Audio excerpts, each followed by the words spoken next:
Oh man, it's another Wednesday night. I still don't have any pants on, but at least I've got my coffee, so here we go.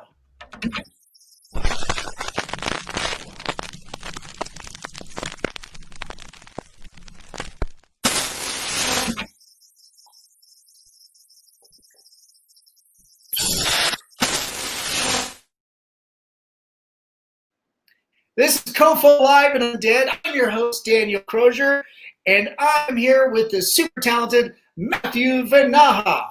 But first,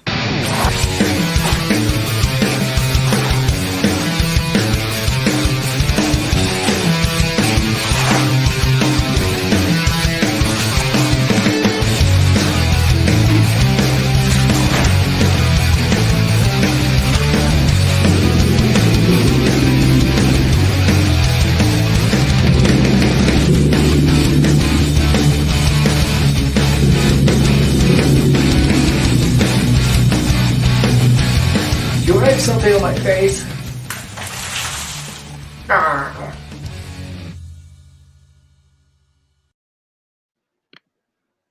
Matthew, how are you, sir?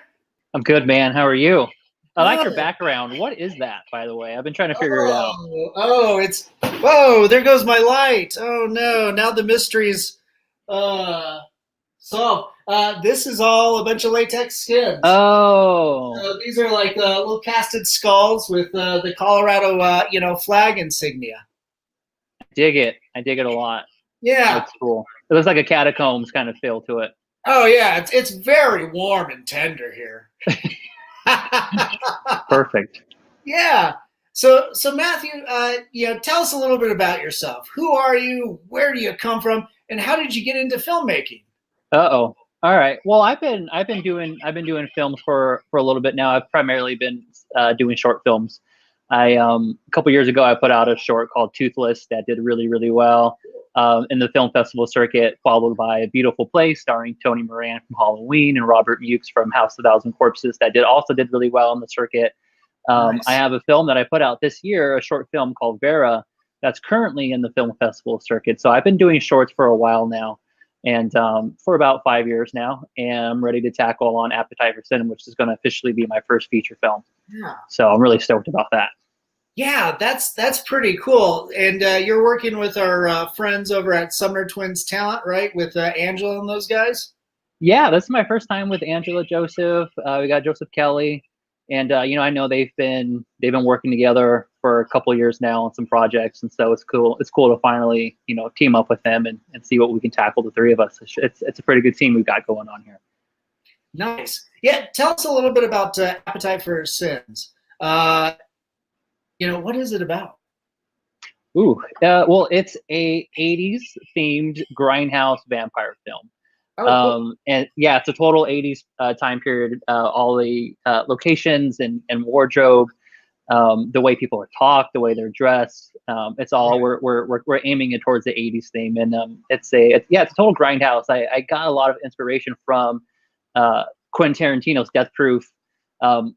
Our main characters are is a group of 5 vampires who kind of walk around and they run Los Angeles together. And so I was really inspired by Death Proof by Quentin Tarantino, and how he has his leading ladies and they talk and they're at the bar. And so I've got a little bit of that going on. But I'm also a really huge fan of Rob Zombie. I love his style, his grotesque, gruesome kind of style. So I'm in my way, this is a little homage to a lot of things that I really love about the horror genre.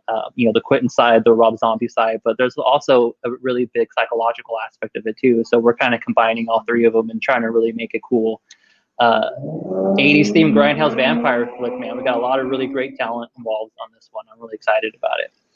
The script has actually been in the works, where it started off as a short. I was totally in this whole, while I was doing my shorts a couple years ago, still now, but this was originally a short film idea. It was like 15 pages. Okay. And my leading actress, Misty Sahagan, she actually she's been on board this whole time, this whole ride with me, and so she remembers the script from being 15 pages to over 90 that it is now. And about 5 years ago, we talked and discussed this, so we're finally making it a feature. So it's been in the works now for a while. That's cool. It sounds like it being a short film initially, and then developing into a feature film. Was that just a kind of that germ of an idea that just kept growing and growing and growing? It did. I have so many short film scripts written that I have on my computer right now. I mean, I probably have about 30 different short scripts, Nice. something like that. I'm actually working on a major project right now that includes a lot of short stories, but yeah, Appetite was definitely one that was originally one of those just ideas. And the more I talked about it with my lead Missy, the more we talk about the characters and we broke it down. That short 15-page script turned into a 30-page thing, and we were like, okay, well, this is a really weird, like, it's not really a short, but it's not a feature either. Like 30 pages is so random. So I'm like, you know what? I want to see what I can do. I'm going to expand these characters a little bit. And before we knew it, 5 years later, it's over 90 pages. And so, nice. Seriously, like, I feel like my scripts never change, but they're always changing. They're never the same. Like, we were supposed to start shooting back in March.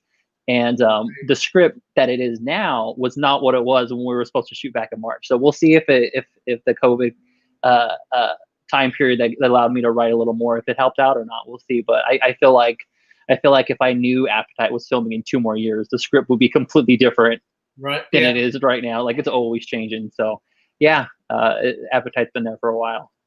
Nice. Yeah. Scripts are kind of an interesting thing because, they're that living document. They're always changing. Sometimes, directors stick really tight to the script and the source material. Sometimes they're just a blueprint or a guide. Right. Yeah. Yeah. And that's what the shorts had always helped me with. They were always the blueprint. This is what we're going to do. And so and all my shorts always took 1 day to shoot. So it's like, okay, well, now it's going from a 5 to 6 page script, 1 day shoot, to now we got 2 weeks of production and it's 90 pages. And so I'm really trying to be as structured as possible, but in this kind of mindset, like, I know, you are too, you're always struggling. Like, well, what if we do it this way? Right. And I guess no script is ever really true until you get on set and it's filmed. You kind of have to see where it goes that day and see if the line works, see if the location's working. So I guess the script is never really finished until the film's done. But we'll see. I'm going to try to stay unstructured as much as I could. Nice. It looks like Rita just chimed in. She says she can't wait to see it. That's my mom. Oh, fantastic. Hi, Rita. How are you? And then Sabrina stepped in and said sister's hi. on. What's up, Sabrina? So, yeah. You already got a fan base going. That's always fun. Well, you're sorry, side note, you're in Colorado, correct? I am in Colorado. Yeah. Right. We're in Aurora. My family, my sister and my mom, are actually in Longmont, Colorado. They live there. Cool. So I have family out in Longmont. But I'm here in Los Angeles. Nice. That's pretty cool. And then you were also mentioning that you have another project coming on called Terror Tunes, number 4, right? It is number 4, yeah. Nice. Can you talk a little bit about that? Yeah, so I just got brought on board as a what we're calling it is a co-director, finishing director. So about 60% of the movie has already been shot. Nice. And so I'm coming on to finish off directing it. So I'll give a little bit of the backstory on Terror Tunes because I love telling the story. I know there's an interview somewhere on YouTube of me saying the story, and this won't be the last time I say the story, but Terror Tunes 1 came out in 2001. I was 11 years old, and ooh. I went into Blockbuster, and I used to like to buy the I used to buy the VHS tapes. I never used to rent things. I would like to go in and see, hey, if this catches my eye, I'm just gonna pick it up. And right. The Terror Tunes cover with the spiral, and you got the characters on the front, and it was very cartoony, and it just looked crazy to me. It just really stood out over the hundreds of other VHS tapes that were there. And so I bought it without not knowing who I mean, I was 11 years old. I didn't know any directors or who people were or anything at that point. And so I bought it and I brought it home and I watched it. And I remember clearly after watching it saying to myself, I have no clue what this was, but I know that I loved it. And it always stuck with me. It was always that VHS that I had on the shelf looking at it, like, this is so cool. And so when I needed, so later on, when I realized that I wanted to be a filmmaker, I didn't know at age 11. So later on, when I realized, I'm like, no, this is really what I wanted to stick to as a career. I looked back at those tapes and those directors and the films, like who I really looked up to. And I remember I was like, oh, Joe Castro directed this. Cool. I'm going to reach out to him. And I saw that he also did special effects. And then I saw he was connected with Angela Joseph and Joe Kelly. And we had like 30 different like mutual friends together. I'm like, oh my goodness, I'm going to send him a friend request. And so I sent him a friend request. And a couple of weeks later, I got the courage to send him a message saying, hey, I'm shooting this feature film and I need a special effects artist. Like, this is what we're trying to do. Would you be interested in doing it? And pretty much right away, he responded and he was like, hey, let's work this out. Let's do something together. And the 11-year-old me was like, like, wait a minute. Yeah. I'm going to have Joe Castro, the director of Terror Tunes, working on my film. Nice. And so I was really stoked about that. And the first time we got together on set and, just looking at everybody, seeing Joe in there and his partner, Steven Castro, who's also involved in Terror Tunes, producer, writer, director. And I was just kind of mind blown a little bit. And so we did that first scene together because we've already shot the opening scene of Appetite for Sin. The first scene's already shot, and Joe Castro and Steven worked on the special effect for that. And so throughout this process, we've maintained contact, and he's actually acting in Appetite for Sin as well. So not only is he doing special effects, but he's also acting as well. And so we've become really good friends. Like it's really strange to me to be friends with someone who I've looked up to for so long. It kind of just feels weird. And now, we're in constant communication because of Appetite. And then so I saw that him and Steven posted about Terror Tunes 4, the Indiegogo. Yeah. And I'm just like, you know what, I need to be involved in this somehow. And so we ended up talking, and we worked things out, and now I'm coming on 20 years later to be a co-director on Terror Tunes 4. So it's crazy, man. It's a crazy turnaround there. Just it's the fourth one. It's a 20-year. It's coming out next year in 2021. So it's 20-year anniversary. Nice. And so I'm helping finishing out directing that one. So it's a total honor, and I can't even believe Joe's having me, but he is. And so I'm gonna run with it. Cool. It sounds serendipitous. It sounds like you're kind of hitting the zeitgeist. Yeah, man. Absolutely. Things are rolling right now for sure. Absolutely. Excellent. Good. I'm so happy for you. Thank you. Growing up, obviously you mentioned, Terror Tunes Part 1, with Joe Castro as a big influence. But what other, films? I'm interested to see, what other, films or books really influenced you to go into filmmaking and storytelling? Well, I get asked the question. I get asked a specific question a lot, and I always answer it the same way. So that's how I'm going to answer it with you. People always ask, "What's your favorite horror film?" And so I always say, I think the best horror film ever made. I'll start with that. I think the best horror film ever made was Psycho, hands down, greatest movie ever made, in my opinion. But my favorite movie, and what got me to be okay, this is actually what I want to do, not just a fan of films, but this is what makes me want to make movies, is Rob Zombie's House of a Thousand Corpses. That movie, which also came out in 2002, I think, so a year after Terror Tunes, something like that. 2003, 2004. Yeah. And so, a couple years after Tunes, and so, that movie, I remember sneaking into the movies, the theater to go. I bought a different ticket, and my friend and I snuck into House of a Thousand Corpses, and again, that was one of those movies where, and I remember walking out of that movie, I'm like, I need to make one of these. Yeah. Nice. And so So Robert Mukes, who was in my short film A Beautiful Place that I was told you about, Yeah. He's from House of a Thousand Corpses, and he's also going to be he's also in the opening scene of Appetite for Sin. And so now Robert Mukes, someone who's been in House of Thousand, who was in House of Thousand Corpses, that I've gotten to direct twice now, who's in my first feature. It's also really mind blowing. Like, I'm really trying to work with as many people as I can who inspired me growing up. And like I was saying, and not only was it really mind blowing being on my set of my first feature and having Joe Castro there from Terror Tunes, but also being able to direct Robert Mukes from House of a Thousand Corpses, the movie that made me want to make movies. And so this is just fun, man. Like, it's fun. Like, there's it's coming full circle. So that's it's absolutely wonderful that you're able to work with all these great people that inspired you from the get-go. So, yeah, and to find out that a lot of these people are generally just, really awesome people. good. Like Joe Castro. I mean, I can't even tell you how many heart emojis that we've sent each other through text. Oh, that's sweet. And I'm keeping up with Robert Mukes as well. I know he's busy with the kids, they're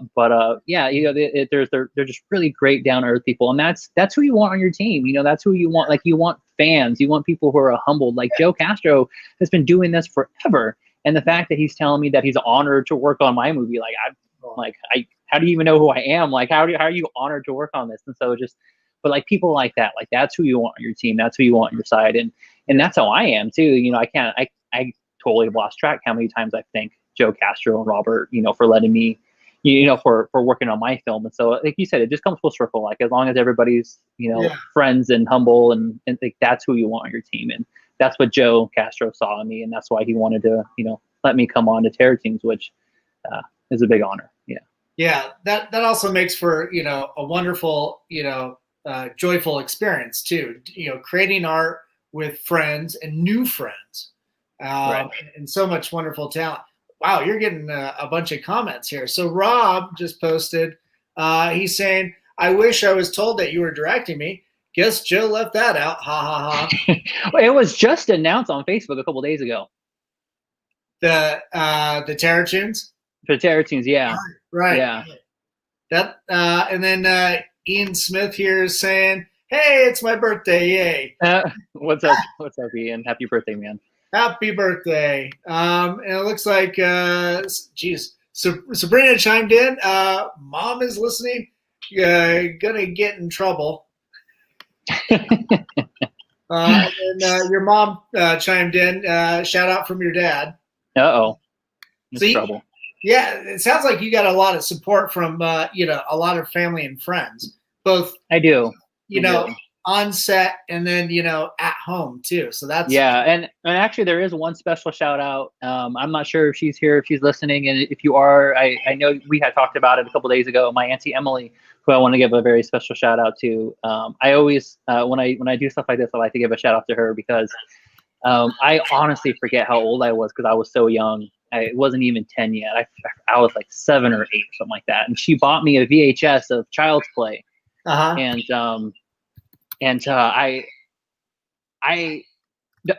don't even know, like, after I watched it, I'm just like, I don't think I should be watching this movie. Like, I was kind of too young to I was like 7 years old, like 6 or 7 years old. Okay. I was super young and she gives me this cassette. And yeah, I remember thinking, I'm just like, I like it, but like, I don't know if I should be watching this. So I'm going to put this away for now. And then but it was always one of my favorite things. And so, my Auntie Emily has always been there. Yeah, man, family has been pretty big for me the last, couple years of me doing all this. So. Yeah. Well, Chucky is just a nice playful doll, right? So it seemed age right. Right, exactly. Except the front cover was him with the knife in his hand. Oh, he's got that kung fu action grip, right? That's all that. Right, exactly. It was just a prop knife too. Look at him go. He's great in the kitchen. All right. Right. Oh man. So that's pretty cool. Now you've got a short film that's traveling around the film festival circuit, right? Can you tell us? I do.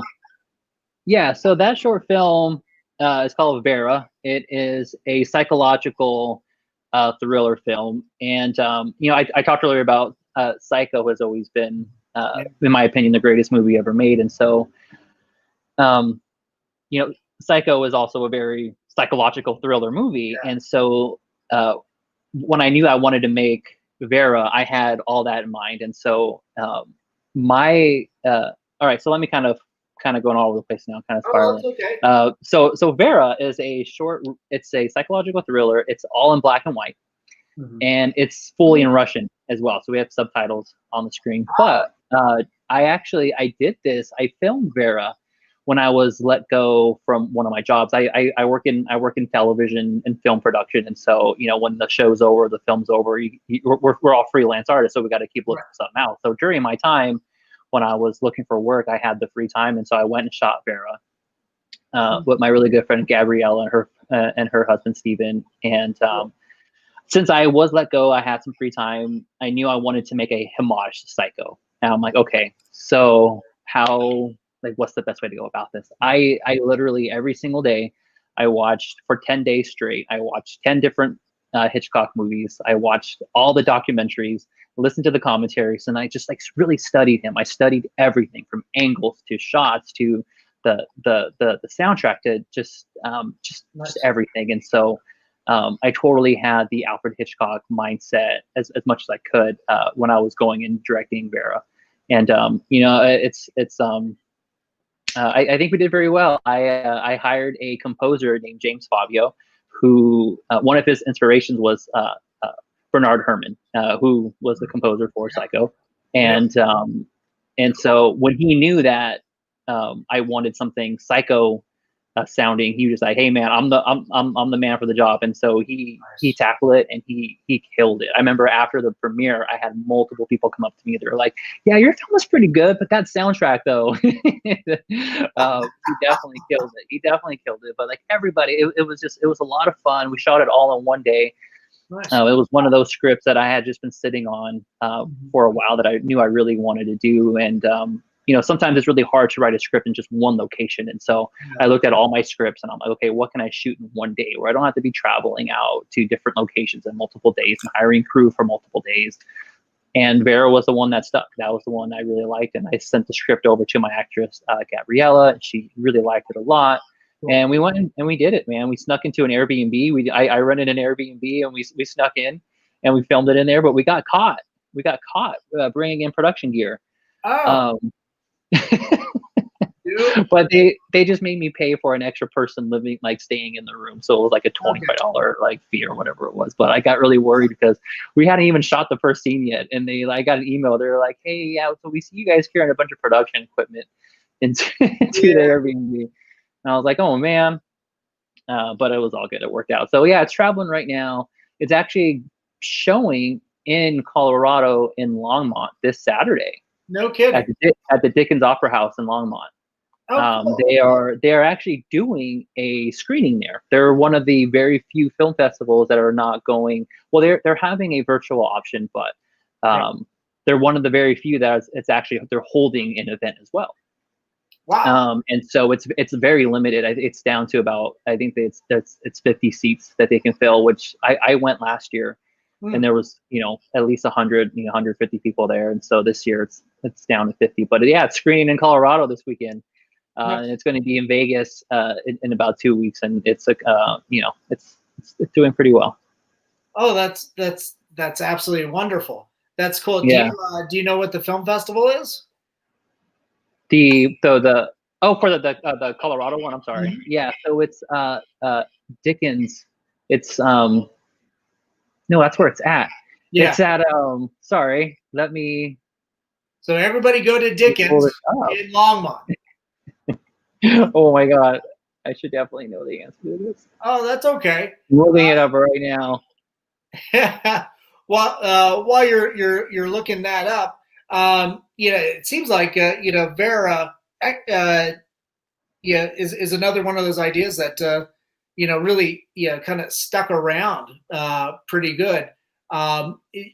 Is it because of your unique take? Oh, Rita just posted Dickens Film Festival is what it's actually called. So you weren't far off. Yeah, you know what? It is called Dickens, but they also, I think the Opera House is also called the Dickens Opera House, and I think that's where I was getting confused. Okay, Yeah, cool. because they hold it at the same place every year. Like it's like a very iconic opera house. So it's called the Dickens. They hold it at the Dickens Opera House, and it's also called the Dickens Horror Film Festival. Yeah. There we go. Thanks, Mom. Don't go to Dick's Sporting Goods, okay? Supplies. Yeah, Unless you need sporting materials. yeah. Fishing line or something. I don't know, but I'm looking it up right now too, and it's playing. Vera is going to be at the Sin City Horror Film Festival in Vegas next weekend. cool. And it is also going to be playing. I should have had all of this already opened. Okay. It is going to be in Canada at the Northern Frights Film Festival. Nice. But they next weekend as well. But they are doing 100% virtual. So is Sin City. But it's really cool how a lot of people are doing it because they've been able to. These film festivals have been able to connect the YouTube channels that have a massive following, and so the festivals are teaming up with the YouTube channels and letting them screen the films there. So the films are getting a huge amount of release, a huge amount of that audience that they're able to grab, Right. is actually tremendous. And so I'm really excited to see the support on that. But I know Northern Frights, they're also saying that they're going to be on a local channel there in Canada as well, which is pretty cool. Yeah. There we go. Cool. Yeah. I know everyone's trying something this year. We'll see how it all works out. Most definitely. That's really all you can you can do. We participated with the Mile High Horror Film Fest a couple weeks ago, and they went completely virtual. Telluride Horror Show also did the same thing. We were able to do live script reads for interesting. that were submitted. So it was a wonderful way for us to expose the works or share the works of these wonderful writers Very cool. Because of online, you have that apparatus to reach a much larger audience than had you just had the in-person event, which you might get like 150 people, you might get 50 people, but out there it's limitless potential. Right.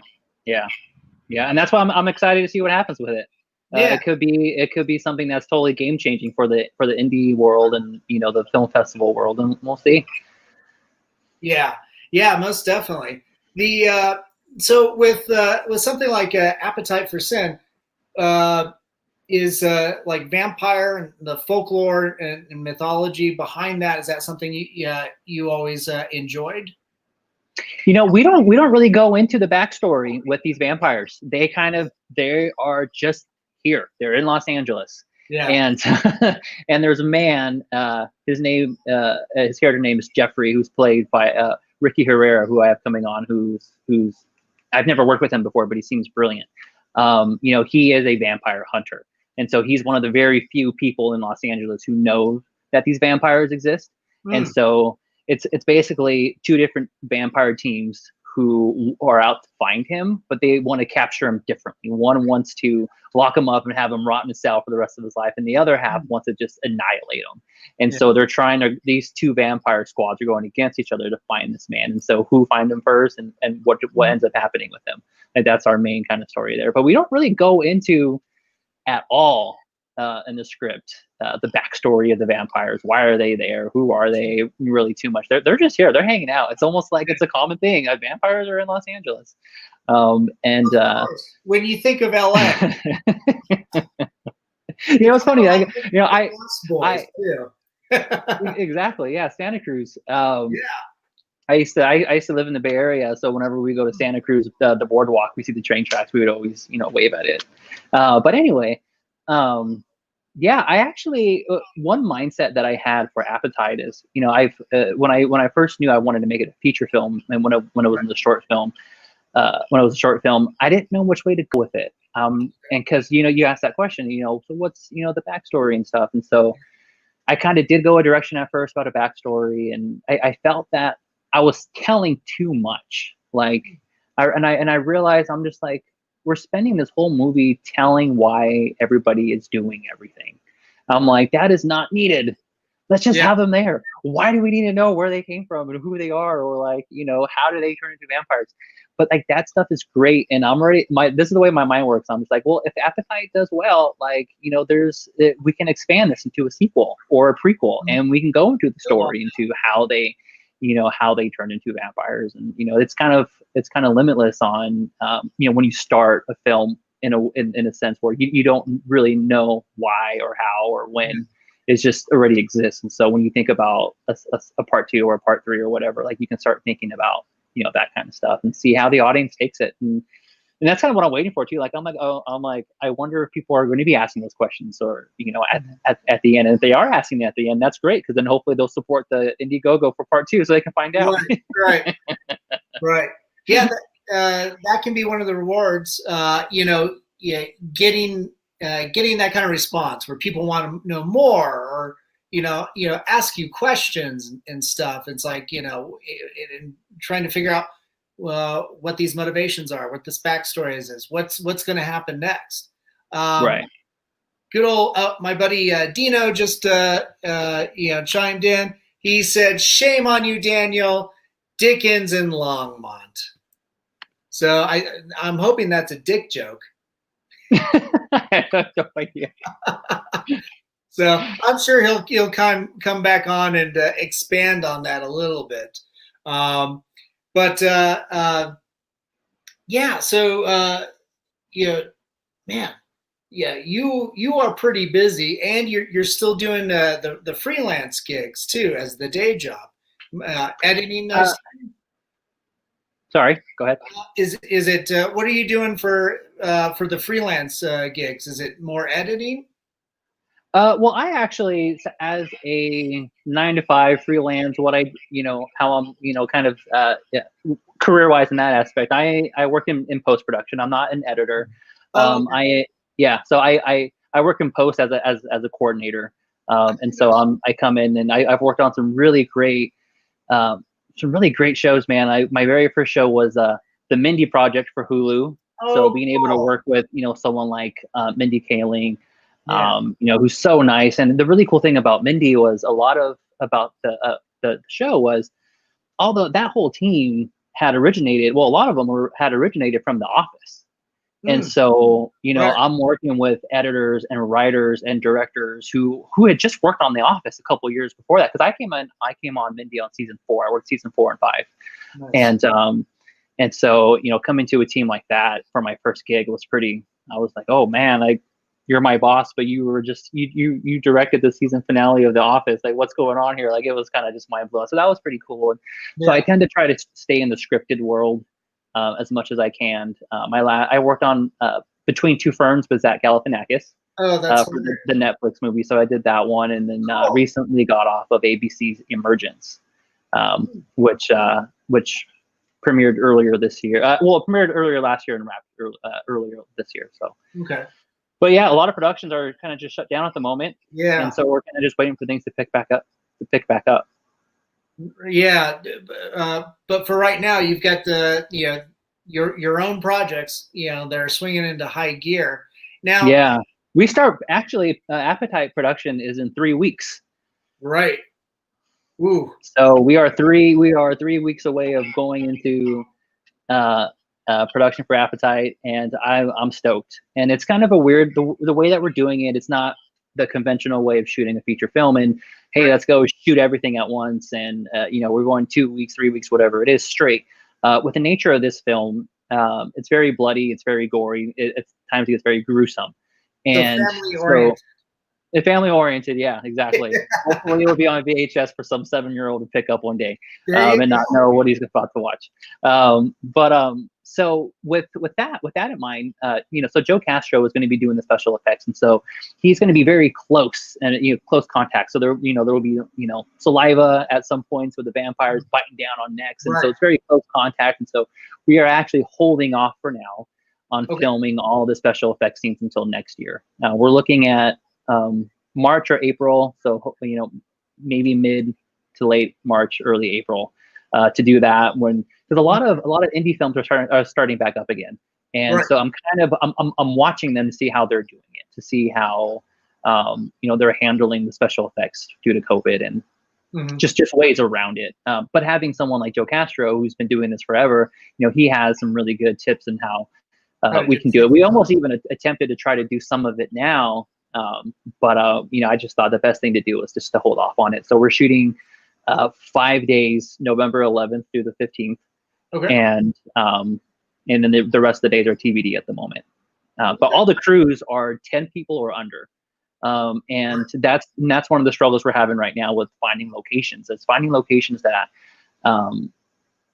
have these requirements, and so we are having to just have super essential workers there. So like if you don't need to be on set, like we can't have you there, because we were supposed to have some promo, some press people there come, doing some interviews and stuff, and some behind the scenes stuff, and friends of friends were going to come, and people were flying from out of town, just to witness the film, but we're not having any of that anymore, and so it's all local crew, it's all local talent for this first part.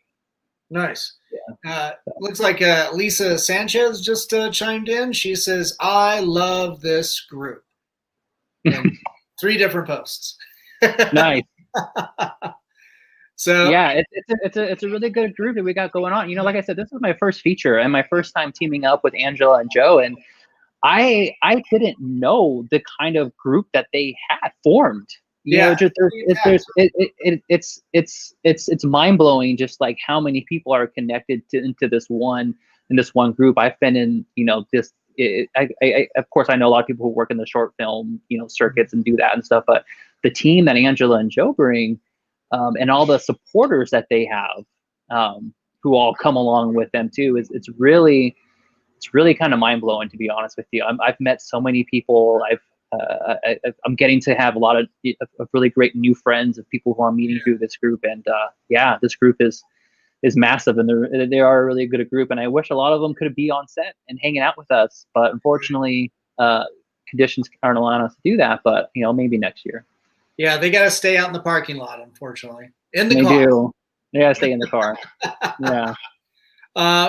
Yeah. It doesn't sound like you're able to rent out another Airbnb, I'm afraid. You know what? We're not. But that was originally one of the ideas. We were like, well, why don't we just rent out an Airbnb and we'll just shoot there? But Airbnb now has a lot of restrictions on just people who are just even coming in and visiting and staying there. Like if you're going to be over 3 or 4 people, they charge you more. There's higher fees for the more people you're there, and some places aren't even allowing over 5 people. So I'm just like, okay, well, I can't just say 4 people are going to be here and then bring in a crew of 10 people and have cameras and lights coming in. And I was like, it's not worth it. It's definitely we're definitely not going that route. But we kind of thought about it for a second, but we're not doing that. Yeah. No. Yeah. Dino just chimed back in. He says, "Sounds like you have the true fire, Matthew. Plus, you have your heart to stay focused. Go kick some ass, young man." Thanks, Dino. Appreciate that, man. Yeah. Like I said, this what I've realized in this journey that I haven't really started yet. So, but one thing is, you have to have fun with it. Like you have to work with people you want to work with. You have to write a script that you love.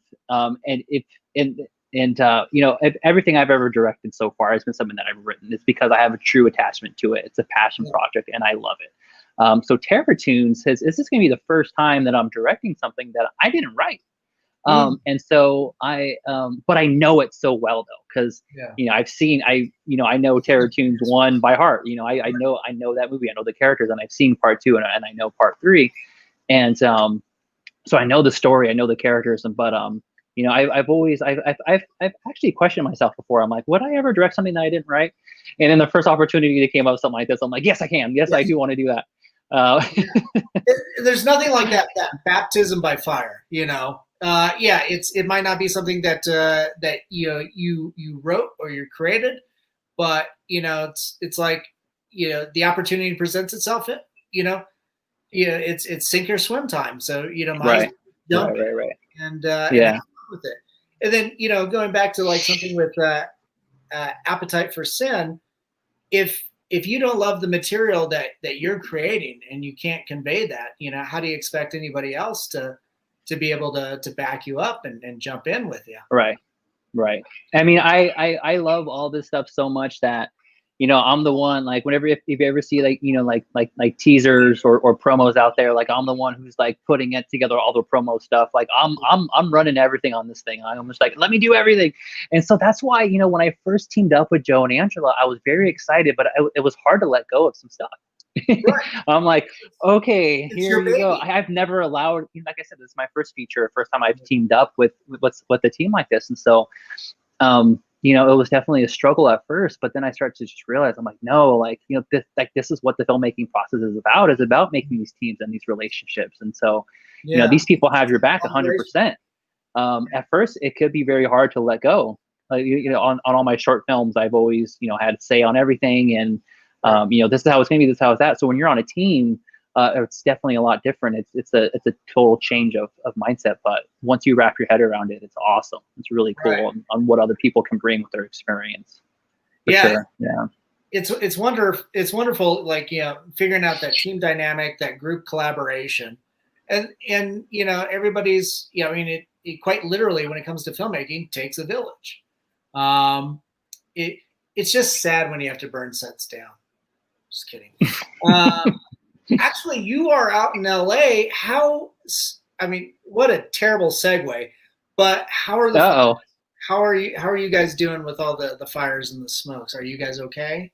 You know what? I'm going to be 100% honest with you. I don't, at this exact moment, know what the situation is too much. I know a couple weeks back, it was really, really bad. I live out in the Valley. I live out in Burbank. Okay. And so I wasn't really close to where the fires were, but I mean, every time I looked outside, like, you could just kind of, it was hazy outside. You can never see the mountains, and it was pretty bad. It was pretty bad. And on the weather app, it always said extremely bad air quality. Yeah. And I'm a runner. I love to go out running, and so it was really frustrating for a while. And the temperatures were like 105, 110 degrees, and I'm just like, oh my, it was really awful. But I think right now we've gotten a pretty good handle on the fires out here. So for the most part, I think we're pretty good. But I could be 100% wrong. My mindset has been total appetite these last couple of weeks, and then with the news of Terror Tunes happening last week, it's just it's really hard to. You got to juggle a lot of things now. Yeah. But it's great. It's great. It's fun. I wouldn't want it any other way. If I'm not doing anything, that's when I'm the craziest in my mind. So I got to be juggling multiple things. Yeah. Jason Hawkins, who's working on the Bleeding Dark, also with Angela. He's up in Portland. I think they're heading out to their set. But I think they start tomorrow. I think so. I think you're right. Yeah, when I interviewed him, he was at his home in Portland, and he was just inundated with smoke. So poor guy was coughing a little. Yeah, I remember hearing that Oregon was getting it pretty bad. Specifically, Portland, they were getting it really bad. Yeah, for sure. Yeah. So I'm glad that things are settling down a little bit, and hopefully you guys can get back to normal. Some days out here in Colorado, we get sometimes the West Coast weather pattern, so it brings some of the smoke there. But then we also got our own stupid fires going too. So this I was in Colorado about a month ago, and I was there for a couple of weeks, and every day it was pretty hot. But there was one day that I was there because like every day was like 90 something, like the max was like 93, 94, and then one day it snowed. It was like 60 something, and it started snowing. Right. And I'm just like, I don't know what's going on right now. Oh, it's Colorado. It's schizophrenic weather. And then the next day, it was back up to like 80 something. I'm just like, okay, like nothing ever happened. Cool. It was like, yep, exactly. It was really weird. Yeah, we just roll with it, and it just usually means a lot of cracked windshields because of the extreme temperature fluctuations. Sure. So they start Bleeding Dark tomorrow, and Joe Kelly is also on that as well. So I saw he arrived in Portland today. He drove out there from LA, so he got there safely. They start production tomorrow, and yeah, I wish Bleeding Dark the best of luck for this film. It's going to be a fun one for sure. Eileen Dietz is working on it. Right. Um, Who isn't she in one of your productions too? yeah, she's going to be in Appetite. Fantastic. That's awesome. Yeah. She's pretty awesome. And she is. Did you mention that Brink Stevens is going to be in one of the productions too? Is it Terror Tunes? Yeah, it was Terror Tunes, that one I was talking about. Yeah. Yeah. Brink is going to be in. You know, I've never met Brink before. I've only ever seen her, you know, attached to projects and things, and right. So I've never met her before, and so I'm very excited to get to work with her and talk with her and learn about her experience directing Terror Tunes, and you know, kind of just getting her mindset as well. Because of course, you know, I want to try to bring on a little you know, flair of what I got for Terror Tunes, but also, you know, learn from her who did direct this first part of Terror Tunes, and you know, and kind of just understand and get in that mindset. And so I wish to talk with her very shortly. Nice. When you're working on a production, like, you know, you personally, what do you think is like the hardest part to kind of get your head around? Ooh, that's a good question. What do you find is the most challenging? Well, the first thing that came to mind was managing my inner geek. Like I told you, I was directing Robert Mukes from House of Thousand Corpses and working with Joe Castro from Terror Tunes on the very first scene of Appetite. I literally, the day before I started shooting Appetite, I went and I printed out a 5x7 poster of Terror Tunes, and I had, you know, Joe Castro and Steven signed my poster for. I remember the first time we got a break, I'm like, okay, don't go anywhere. I'm gonna go get my Terror Tunes poster from the car. I want you to sign this for me. And so I think, you know, working with people who you just look up to and admire so much, I think that's one of the biggest challenges, is learning how to be that professional, right. But also embracing that side of you and just, you know, balancing out. But besides that, I think, you know, it's my first feature, and so I don't have that feature experience, and so working 4 or 5 days straight is something on directing is something that I'm gonna, it's a first for me, and I'm really looking forward to that. And so I'm bringing on somebody that's very important to me. There's 2 people who are working on this project who are very important to me. Is my DP Ken Whitting, and my assistant director is Tony Turrieta. I've worked with them both before, both on A Beautiful Place. And they help keep my mind at ease. You know, they know their roles, but they're also there to assist on other levels as well. Yeah. Of be like, hey man, like, you got this, like, you know, don't worry about it. Oh, you know, this needs to be done, I'm gonna go and do that. So like, nobody on set has that mindset where it's like, my title is this, and so this is what I'm doing. Like, everybody on set like understands, hey, we all need to look out for each other. We all need to be there for each other. And so, and there's definitely times where, you know, I'm having to, you know, direct not only the talent but the crew too, you know, and the lights and camera, and so it gets a lot. It can get very overwhelming, and so there's definitely been times where I felt overwhelmed with it. And I think that's besides the being a geek and maintaining that, being able to, well, having to just maintain so much at once. But that's the fun part too, though. Yeah. Is like, okay, well, what challenges? Because you have to expect something isn't going to go your way, and it doesn't, right. or the way that you expect it to go. And so you have to be ready for that. And then when that happens, you're like, there it is. There's the challenge. All right, how am I going to do this? How am I going to tackle this one? And so I might not know the answer every time. So having people who I know and trust and really care about, like Tony, my AD, and Ken, my DP, and having them there by my side and being able to help me figure it out is very crucial. And so I'm very happy to have them as part of the team. So yeah, so working with the same crew is very important, I feel, to any production. You know, you all know each other, you trust each other. You know, you already know what each other thinks and what you're going to do next, or at least help you. Right. No, that's fantastic. And at the same time, making that material that you've crafted, you know, making it fun so everybody can enjoy it and get behind it. And, you know, be able to work with you so well. Yeah, I've been very fortunate. Yeah, I'm not sure if people are just saying it, but everybody who has read the script so far, literally everybody who I've sent it to, has told me they really dig it a lot. I've had definitely some constructive criticism, but for the most part, it's being received very, very well. It's definitely a different take on vampires for sure. I don't want to really say too much, but it's kind of a different take on vampires, and just their dynamic when it comes to humans and non-vampires. It's kind of different and stands out. But I'm really excited to see how people, what their take on it is. Nice. With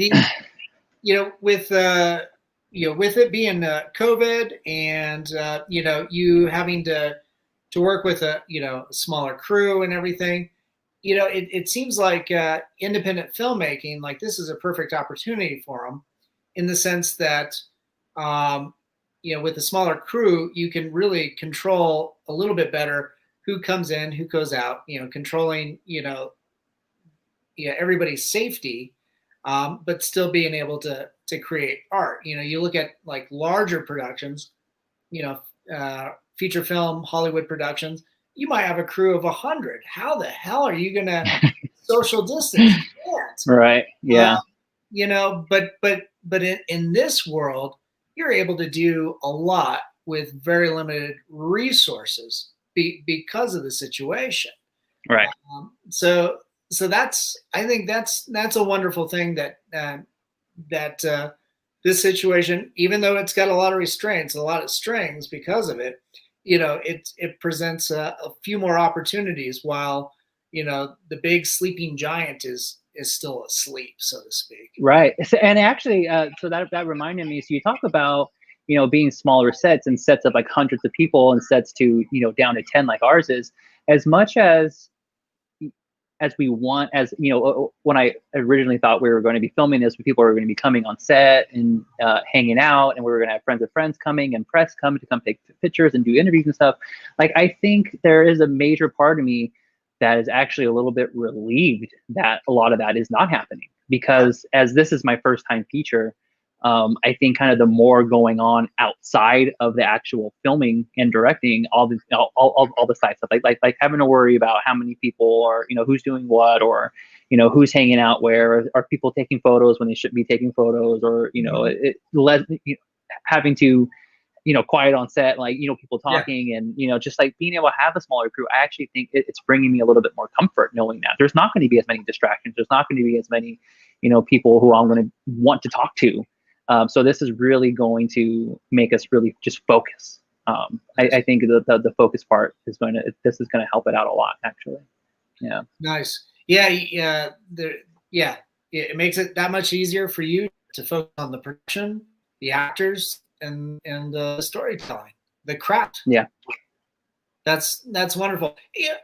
Yeah. Push comes to shove, just set up like StreamYard or something and just do an online interview on set. It's like, right. In the back here is the Batmobile. You can't see it because it's off frame. So.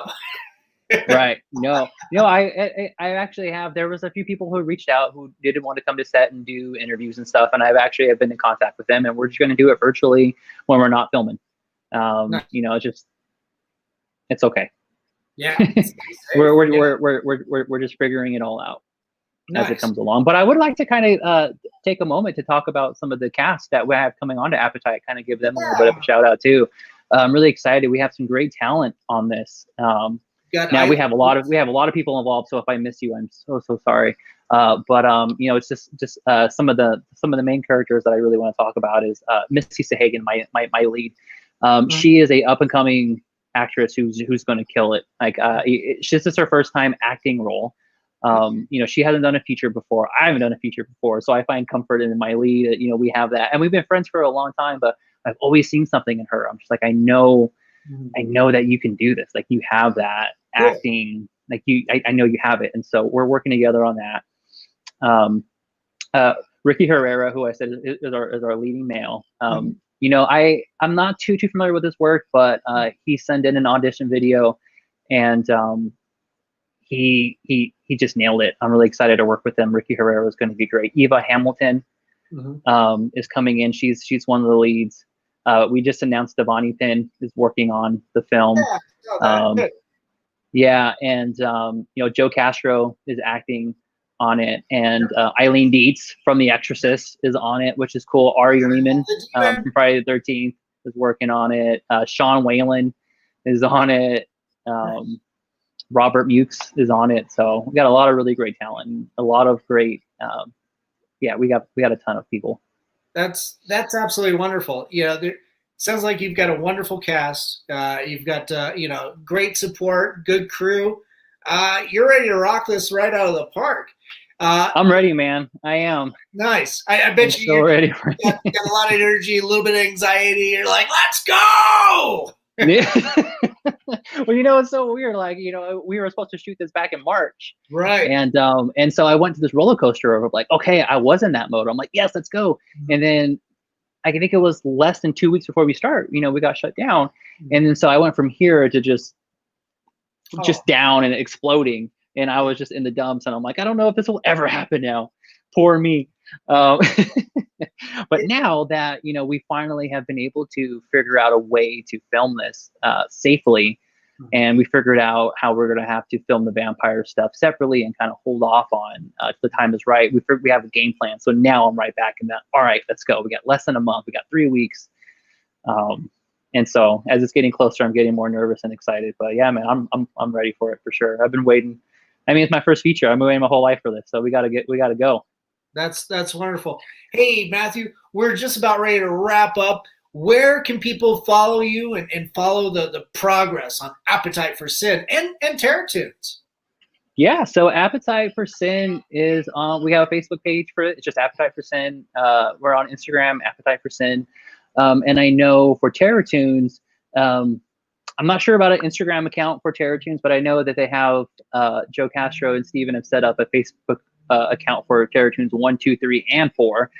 Currently in the Indiegogo campaign for Terror Tunes 4, they got a lot of really, really great perks up there. To acting in the film, to a quadrilogy set of all 4 of them, and your name in the credits, and all kinds of really cool stuff. So yeah, they have a Facebook page for that. So please check that out and help support Terror Tunes. It's going to be awesome. It's going to be great. Nice. That's pretty sweet, man. Yeah, you're rocking it. You got a bunch of stuff coming out. Matthew, I wish you the best of luck. I can't wait to see Appetite for Sin and Terror Tunes 4. I think it's going to be absolutely wonderful and sweet. I can't wait to see them either, man. I can't wait. I'm very excited to see those. So I'm on the same page as you. I can't wait to watch it. Nice. We'll see what we do. Cool. Well, thanks for having me, man, and platform to talk about these productions. They're 2 projects I think people are really going to dig a lot. And so yeah, you can trust us that we got a good team going. So help support us. We really appreciate it. Nice. Tanya just chimed in. She says, thanks for sharing. Looking forward to seeing the film. And then Rita says, your mom says, thanks, Daniel. Oh, thank you, Rita.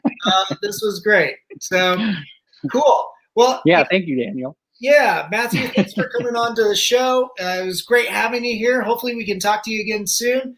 And absolutely, brother. Shout out to Sumner Twins Talent for sponsoring this, and my producers, Amanda Armstrong and Stefan Santa Cruz, wherever in the world you are. I'm Daniel Crosier with Cofoh Live Undead, and that's the Colorado Festival of Horror, which will happen next year. And, of course, the amazing Matthew Vinaja. Oh, oof, man. Nailed it. I love that last name. That's awesome. That's pretty cool. Yeah. I don't know. Cool. All right. Thanks, Matthew. And to everybody that's watching, thank you for tuning in. Thanks everyone for watching. I can't see who's on or anything, so I'm just happy somebody watched. So thank you for watching. Yeah. Oh, yeah. No, we had an awesome crowd tonight. Cool. Yeah. Have a good night, everybody. Be good and be safe.